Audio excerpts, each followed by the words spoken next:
પોશિયા તાલુકો ખેડૂત તાલુકો અને કોટરા સાવણીના મજૂર સંગઠનના મજૂરો તરીકે જ્યારે આવી રહ્યા છીએ એક આવેદનપત્ર આપવા માટે, ત્યારે અમારે એટલું જ કહેવું છે કે જ્યારે ગુજરાતની અંદર અતિવૃષ્ટિ આવી ત્યારે ગુજરાત સરકારે 10,000 કરોડ રૂપિયાની પેકેજ જાહેર કર્યા હતા। જ્યારે પેકેજ જાહેર કર્યા હતા ત્યારે દરેક ખેત માલિકોને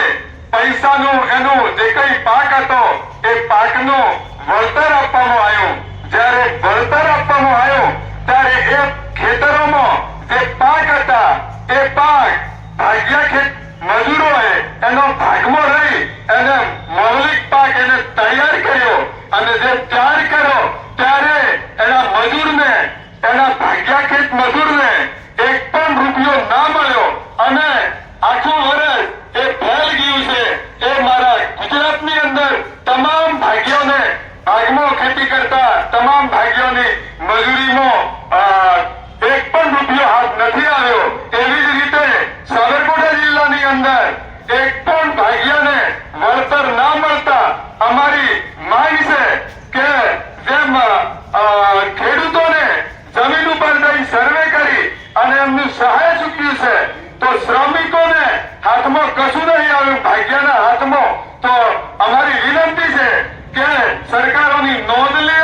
અને એમના ભાગમાં આવતું એમને પણ વળતર આવે એવો અમારો આ મુદ્દો છે। મિત્રો, બીજું સાથે સાથે કે ભાગ્યને ભાગમાં રાખે છે ત્યારે ભાગમાં રાખી અને એમનું જે કઈ વિપાર છે એ આપે અને આપ્યા પછી મિત્રો એના જે કઈ સાચો હિસાબ ના કરતો એમના હિસાબમાં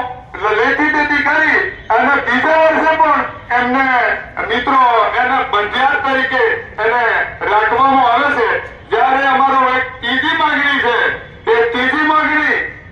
ગુજરાત સરકારે લઘુત્તમ વેતન ધારાની છે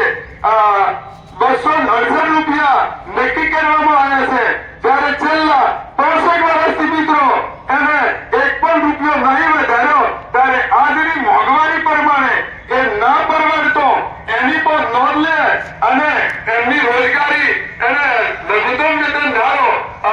વધારીને એમને આજની મોંઘવારીમાં નિર્ણય લે એવી અમારી માંગણી છે। જ્યારે ચોથો મુદ્દો છે કે એવો મુદ્દો છે કે જ્યારે ભાગીઓ એના ભાગમાં રહે છે ત્યારે એનો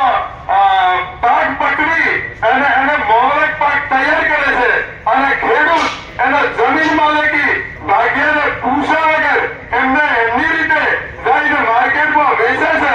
એની એક પણ